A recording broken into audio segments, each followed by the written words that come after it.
saya lanjutkan kembali Dua Sisi dan kami juga mengundang Anda pemirsa di rumah untuk bisa ikut bergabung berdiskusi bersama kami. Silakan menghubungi nomor telepon yang tertera di layar kaca berikut ini. Kami ingin mendengarkan juga suara dari Anda pemirsa Dua Sisi. Nah, ini sekarang kita berbicara soal kasus yang terus-menerus terjadi dan juga berbicara soal hukuman ini. Saya mau ke Bunda Neng. Soal hukuman ini kita mendengar untuk kasus yang di Bandung itu sudah masuk vonis maksimal 15 tahun ya Bu Retno ya untuk kekerasan perlindungan anak. Ada pemberatan 5 tahun jadi 20 tahun. Tapi kita lihat di kasus-kasus lain banyak juga yang sudah divonis, tapi permasalahannya kenapa seperti tidak memberikan efek jerah kepada pelaku yang lain ataupun pelaku yang baru akan melakukan aksinya. Artinya apakah memang kurang cukup maksimal hukuman yang diberikan untuk pelaku predator seksual ini? Bisa digunakan mic-nya Bu Neng? Dengan kasus ini sampai saya rasanya terbata-bata saya bicara ini. Tidak ada satupun yang tidak marah terhadap anak-anak kita sebanyak berapa? 12 orang kalau tidak salah. Totalnya hingga saat ini 21 orang akhirnya. Allahu Akbar. Melahirkan 11 anak. Ya. Itu siapa yang tidak marah? Saya mendengar dari berbagai suara dan suara hati saya sendiri. Seharusnya itu hukumannya bukan hukuman 15 tahun ditambah sepertiga menjadi 20 tahun. Minimal hukumannya itu harus minimal. Itu seumur hidup. Atau kalau bisa hukuman mati. Karena apa? Dalam hal ini, apa anak-anak itu tidak dibuat mati masa depannya, harapan hidupnya. Yang mana anak-anak itu, siapa tahu kalau dia tidak mendapatkan pengalaman seperti itu, mungkin dia jadi pemimpin bangsa Indonesia. Nah, hal inilah kita harus memberikan perlindungan terhadap tidak hanya hukuman terhadap si pelaku, tapi juga perlindungan terhadap korban perkosaan itu sendiri, korban kejahatan seksual itu sendiri, dan terhadap akibat dari korban kejahatan seksual sendiri, itu anak-anak yang dilahirkan. Karena itu menurut saya dalam hal ini adalah tidak cukup dengan hukuman 15 tahun plus 5 tahun sepertiga. Tapi kalau katakanlah kalau penjara minimal harusnya seumur hidup atau hukuman mati. Boleh tidak sih? Marilah kita berpikir ke depan anak-anak kita mau seperti apa. Kita melihat dari pembukaan Undang-Undang Dasar 155. Apa sih tujuannya negara kita ini dibentuk? Di antaranya untuk mencerdaskan kehidupan bangsa. Kita ada Undang-Undang Sisdiknas, untuk apa pendidikan itu? Di antaranya seperti yang saya sampaikan tadi. Untuk apa? Untuk supaya kehidupan anak didik itu beriman, bertakwa kepada Tuhan yang Maha Esa, kepada Allah Subhanahu wa taala, dan berakhlak mulia. Kalau gurunya seperti itu, mau seperti apa nanti? Karena itu kita tidak hanya melihat hukuman untuk si gurunya, berikan perlindungan juga terhadap korban kejahatan seksual dan akibat yang saya sebeli nama di sini, korban kejahatan seksual langsung, kemudian bayi-bayi yang dilahirkan, korban kejahatan seksual yang tidak langsung.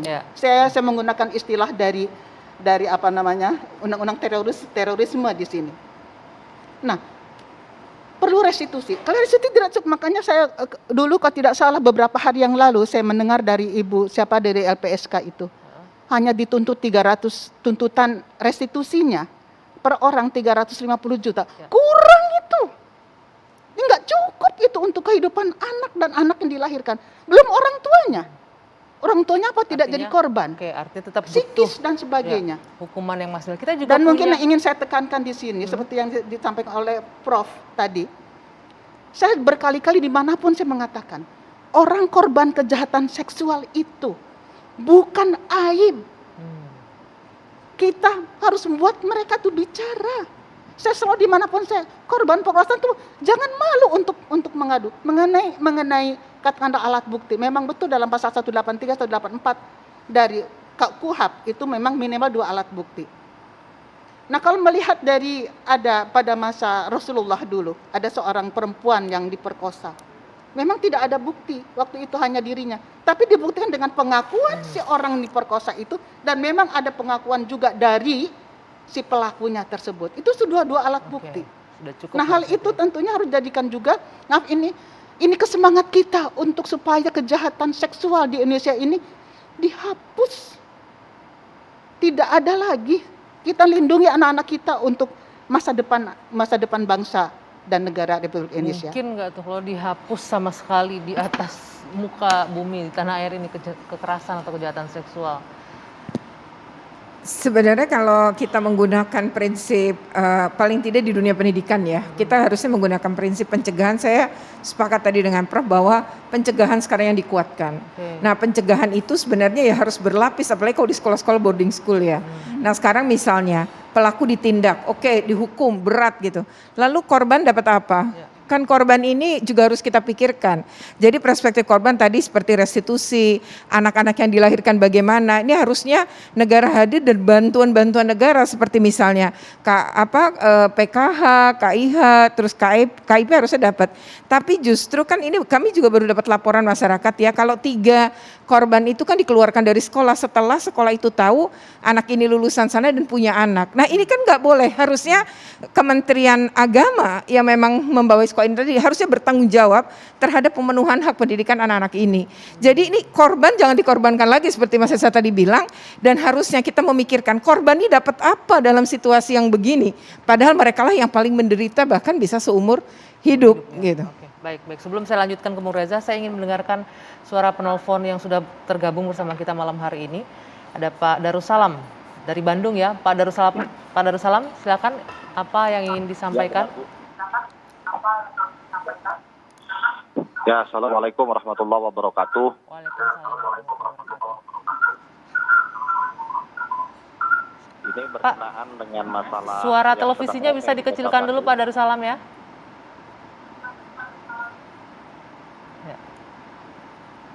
Yang sedang ramai di Kota Bandung, Bu.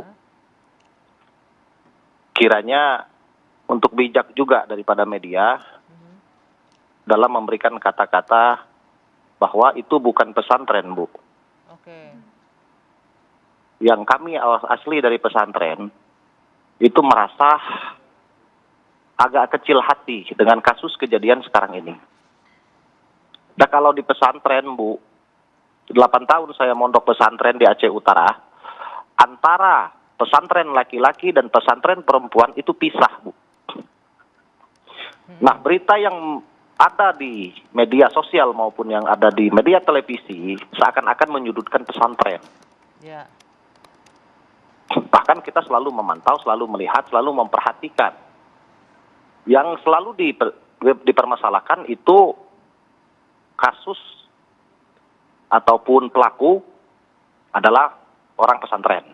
Baik. Poinnya sudah ditangkap. Jadi keberatan dengan istilah. Saya mohon dengan segala sangat, kiranya kita bisa memperbaiki kata-kata, tolong jangan agak mengkerdilkan pesantren, Bu. Oke, baik. Terima kasih Pak Darussalam. Ini juga kasus ini bukanlah pesantren yang ada izin dari pemerintah ataupun asli pesantren. Oke, baik ya. Saya 8 tahun di pesantren, itu tidak pernah kita bertemu dengan yang namanya perempuan, Bu. Oke, baik Pak Darussalam, poinnya sudah kami tangkap. Jadi ini pesantren tidak berizin ya, jadi tidak menyinggung pesantren. Baik, terima kasih Pak Darussalam. Ya, kita dari awal pembahasan Pak Darussalam menyebutkan media-media. Dari awal kita tidak menyebutkan bahwa ini pesantren, kita lebih menyoroti mengenai banyaknya kasus kekerasan di lembaga pendidikan. Mungkin itu Pak Darussalam harus tangkap juga konteksnya. Tapi tidak masalah, mungkin ini bentuk sebagai suara dari masyarakat ya. Menyebutkan, apalagi tadi pesantren tidak berizin katanya. Untuk kasus ini kita tidak bisa komentar banyak karena itu untuk kasus yang spesifik di Bandung. Nah, ya, saya pikir saya setuju yang disampaikan bahwa ini kalau kasus seksual itu terjadi di mana aja.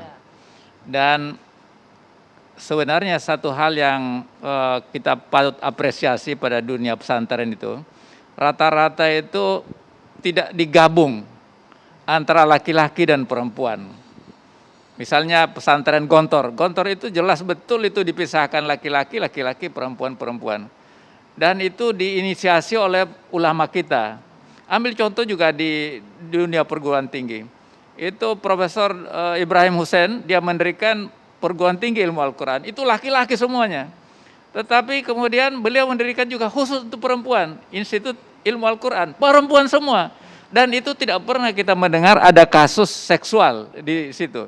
Jadi yang kita prihatinkan ini di dunia perguruan tinggi atau di mana-mana itu minimnya asrama. Akhirnya anak-anak kita dari berbagai daerah perempuan lagi datang di kota besar, tinggal di kos-kos itu. Kalau kasus yang Ibu alami itu mungkin barangkali 40 tahun yang lalu. Tapi sekarang ini bebas sekarang, Bu. Hampir 60 Iya, tahun lalu. jadi artinya sudah lama sekali. Kalau sekarang ini perempuan tinggal di kos-kos di situ. Kemudian dengan bebas ada laki-laki masuk di situ. Tidak ada pengawasan.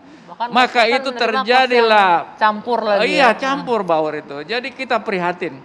Kasus yang kita alami misalnya di Malaysia saya tahu itu. Itu banyak sekali. Kampus harus ada asramanya. Dan di situ perempuan tinggal di situ. Tidak boleh ada laki-laki jam-jam tertentu. Jam 10 tidak boleh, lewat di situ aja nggak boleh, Pak. Jadi akhirnya aman perempuan itu sekolah. Dari desa perempuan datang ke Kuala Lumpur, dia sekolah di situ Tapi, dengan aman. Prof, harus Kita di sini nggak ada seperti Sebentar, itu. Prof, tapi harus digarisbawahi karena pelaku mungkin bukan dari orang luar, tapi tenaga pendidik di dalam institusi itu sendiri. Kalau kita itu lihat pun kasus ada yang pengawasan. Di tiap kampus itu ada asrama. Itu profesor yang jaga anak-anak di situ, Pak. Jadi nggak akan terjadi. Di sinilah kelemahan kita. Pengawasan itu sangat kurang, pencegahan juga tidak ada. Akhirnya kebobrokan moral itu terjadi di mana-mana. Ini kan kayak puncak gunung es. Itu baru yang terungkap sedikit itu, Pak. Sebenarnya ramai sekali terjadi di mana-mana. Dan yang salah kita mau salahkan sistem juga yang kita bangun ini salah, Pak. Kita mendirikan perguruan tinggi, kita mendirikan sekolah, tapi nggak ada pemisahan perempuan, laki-laki dan gabung aja semua di situ. Akhirnya apa? Namanya juga anak-anak muda itu, maka ada orang tua mengatakan jangan main api. Ya. Nah sekarang ini kita membiarkan terjadi main api di kalangan orang muda, maka itulah yang kita bicarakan sekarang ini. Tapi Prof, mungkin nggak bisa dilupakan juga bahwa pelaku ini adalah banyak guru, banyak Betul, pendidik, Pak. oknum guru dan itu pun pendidik. harus Ini banyak bagaimana ini pengawasan, caranya? Pak. Di sini kelemahan pengawasan. Pengawasan juga. seperti apa kalau untuk mengawasi para tenaga pendidik? Nanti kita lanjutkan, Prof. Nanti kita jeda dulu sejenak. Dua Sisi kembali sesaat lagi.